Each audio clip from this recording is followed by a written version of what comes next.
এবার ঈদে আপনার বাজেট কত? এবার ঈদে আপনি কি কি কিনছেন? রমজানের শেষে 10 দিনে অনেক সাংবাদিক থেকে শুরু করে বিভিন্ন কন্টেন্ট ক্রিয়েটর বা ইনফ্লুয়েন্সার ঈদ মার্কেটে গিয়ে অনেক ক্রেতাকে এই প্রশ্ন জিজ্ঞেস করে থাকেন। আসলে এই প্রশ্নের যৌক্তিকতা কতটুকু? এই বিষয়ে কথা বলার জন্য মূলত আজকে আমার ভিডিওতে আসা। তো গতকাল একটি ভিডিও দেখলাম, মানে গত কয়েক বছর থেকে এই টপিকে ভিডিও আমি দেখছি, বাট বানানো হয়নি, আমি এই টপিকে কথা বলাটাও হয়ে ওঠে নাই। বাট গতকাল একটি ভিডিও দেখে আমি সত্যিকার অর্থে বম্বিত হয়ে গিয়েছি। যে গতকাল একজন সাংবাদিক প্রশ্ন করছে, ফেসবুকে দেখলাম যে একটা মার্কেটে গিয়ে তিনি বিভিন্ন মেয়েকে প্রশ্ন করছেন যে এবার ঈদে আপনার বাজেট কত এবং এবার ঈদে আপনি কি কি কেনাকাটা করছেন। অনেকে বলছেন যে 1 লক্ষ টাকা, কেউ কেউ বলছেন 2 লক্ষ 3 লক্ষ টাকা। আবার একজন দেখলাম, আর একটা ভিডিওতে দেখলাম যে একজন বলছে যে আমি এবার ঈদে এমন একটা ড্রেস কিনতে চাই যে ড্রেস দাম হবে 6 থেকে 7 লক্ষ টাকা, বাট তিনি সেই ড্রেস বাংলাদেশের মার্কেটে পাচ্ছেন না। তিনি যে ড্রেসগুলো পাচ্ছেন বাংলাদেশের মার্কেটে, সেই ড্রেসের দাম 3 থেকে 4 লক্ষ টাকা, এবং এই ড্রেসের আঙ্গিকে আরো কিছু ড্রেস রয়েছে, বাট তিনি এমন একটা ড্রেস খুঁজছেন যে এই ড্রেসটা দেখলে যেন মনে হয় যে এটা সত্যিকার অর্থে একটা আনকমন পোশাক। এই পোশাক আসলে বাংলাদেশে নেই, এরকম একটা তার চিন্তা ভাবনা। তো আর একটি ভিডিওতে দেখলাম, যেটা দেখে আমি সত্যই মানে বিস্মিত হয়ে গিয়েছি, যে একজন সাংবাদিক যে প্রশ্ন করছেন এবার ঈদে আপনার বাজেট কত। তো তিনি বলছেন এবার ঈদে আমার বাজেট 6 থেকে 7 লক্ষ টাকা। আবার তিনি হরহামেশাই ক্যামেরার সামনে বলছেন এবার আমার 5 থেকে 7 জন বয়ফ্রেন্ড, তো তারা বিদেশে থাকেন। গতকাল একজন বয়ফ্রেন্ড আমাকে 1 লক্ষ টাকা পাঠিয়েছে, সেই টাকা দিয়ে মূলত আমি মার্কেট করছি। আমার আরো 4 থেকে 5 জন বয়ফ্রেন্ড আছে, তো তারাও আমাকে টাকা পাঠাবে, এবং টাকা পাঠালে মোটামুটি 7 থেকে 8 লক্ষ টাকার মধ্যে এবার ঈদের বাজেট, মানে ঈদের 7 থেকে 8 লক্ষ টাকা বাজেটের মধ্যে তিনি ঈদের মার্কেট সারবেন আর কি, এরকম তার চিন্তা ভাবনা। আসলে আমরা আমরা সামাজিক ভাবে কতটা বিপন্ন, সামাজিক ভাবে আমরা কতটা নিচু পর্যায়ে চলে গিয়েছি, আসলে এই সব কন্টেন্ট গুলো দেখলেই মূলত বোঝা যায়। হ্যাঁ, কারণ একটি কথা বলে রাখি যে আমাদের বাংলাদেশের কথা যদি চিন্তা করি, বাংলাদেশের একজন মধ্যবিত্ত পরিবারে আয় কত? মধ্যবিত্ত পরিবারে আয় সর্বোচ্চ 35, 40 বা 50 হাজার টাকা, এর বেশি তো আয় না, তাই না? তো একটা মধ্যবিত্ত পরিবারেও তো মেয়ে আছে, একটা মধ্যবিত্ত পরিবারের মেয়েরা ঈদের সময় যখন মার্কেটে যায়, তখন তাদের পরিবারের যে কর্তা, তাদের যে বাবা, তাদের জন্য সর্বোচ্চ 5 থেকে 10 হাজার টাকার বেশি তো বাজেট রাখতে পারবে না, সম্ভব না। বাংলাদেশে অধিকাংশ পরিবারই মধ্যবিত্ত, নিম্ন মধ্যবিত্ত পরিবারও খুব কম নয়। তবে বাংলাদেশে বর্তমানে যে অর্থনৈতিক ইকোনমিক অবস্থা, সেক্ষেত্রে প্রায় প্রত্যেকটা পরিবারই 30, 40 বা 50 হাজার টাকা, মানে মোটামুটি লেভেলের পরিবারগুলো 30, 40 বা 50 হাজার টাকার মধ্যে জীবন যাপন করে থাকেন, এবং ঈদের সময় কিছুটা তারা বোনাস টোনাস পান, এই সবকিছু মিলে অথবা ইনকাম বাড়ে। সেক্ষেত্রে তার যদি দুটা ছেলে মেয়ে বা 2-3টা ছেলে মেয়ে থাকে, সেক্ষেত্রে তার মেয়ের জন্য হয়তো সর্বোচ্চ 5, 7 বা 10 হাজার টাকা বাজেট তিনি রাখতে পারেন। বাট অনেকে আছেন এরকম, যে গতকাল যে ভিডিওর কথা আমি বললাম, যে একজন সাংবাদিক যে প্রশ্ন করেছেন যে আপনি ঈদের বাজেট কত, তিনি বলছেন যে আমার ঈদের বাজেট 6 থেকে 7 লক্ষ বা 8 লক্ষ টাকা। আর আমার 5 থেকে 7 জন বয়ফ্রেন্ড, তারা আমাকে টাকা পাঠাচ্ছে বিদেশ থেকে, এবং আমি এখানে এসে মার্কেট করছি। তো তিনি ক্যামেরার সামনে হরহামেশাই বলে দিলেন, তার মধ্যে কোনো হীনমন্যতা কাজ করলো না। তো এই প্রশ্ন, এই ভিডিওগুলো যখন মধ্যবিত্ত পরিবারের মেয়েরা যখন দেখবে, তাদের মধ্যে তো এরকম চিন্তা ভাবনা হইতেই পারে যে আমার বাবার সামর্থ্য তো আসলে আমাকে মার্কেট করে দেওয়ার জন্য 5 থেকে 7 বা 10 হাজার টাকার বেশি নয়।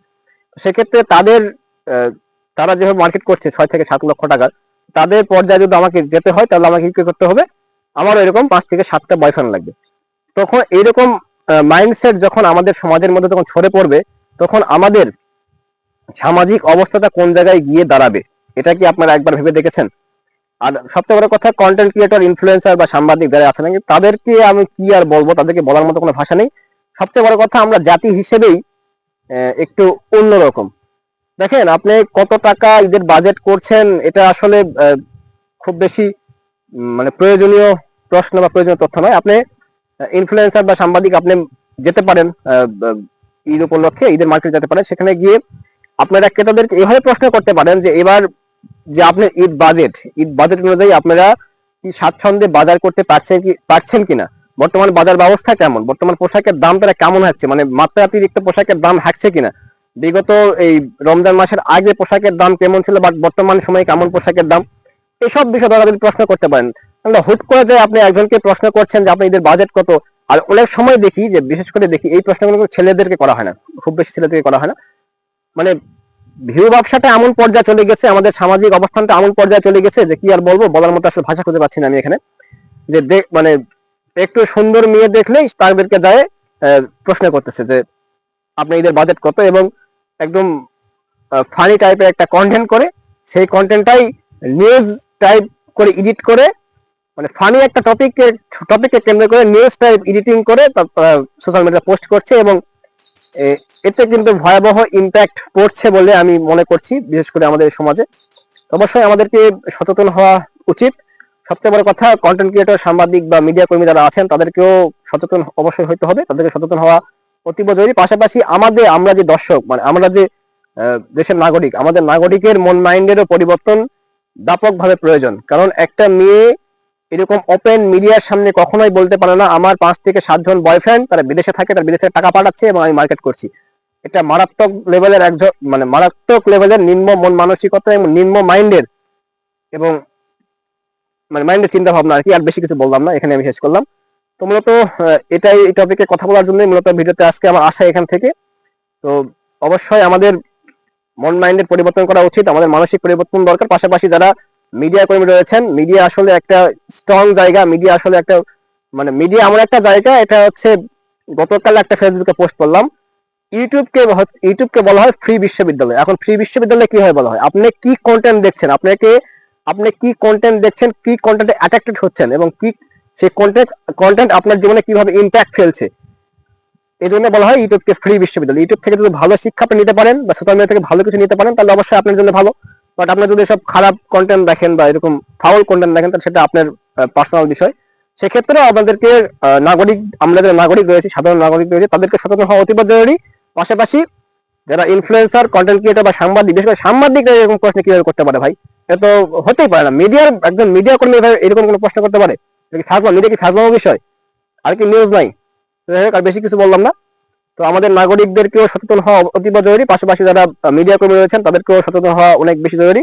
তো আমার এই কথাগুলো ক্ষমাস্বরূপ দৃষ্টিতে দেখবেন, আমার কাছে মনে হয়েছে, যার কারণে বললাম যে আমি খুব বেশি কিছু নয়, একদমই ক্ষুদ্র এবং ক্ষুদ্র জ্ঞান থেকে প্রশ্নগুলা, মানে কথাগুলো বললাম আর কি। তো সাংবাদিকদের নিয়ে হয়তো অনেক বেশি কিছু বলে ফেললাম, তো আপনারা অবশ্যই ক্ষমাস্বরূপ দৃষ্টিতে দেখবেন। আর আপনারা, আশা করবো আমরা যে এরকম কন্টেন্ট আমরা সামনেতে আগামীতে দেখবো না। তো এখানে মূলত ভিডিও শেষ করছি। ভিডিও দেখার জন্য সকলকে অসংখ্য ধন্যবাদ।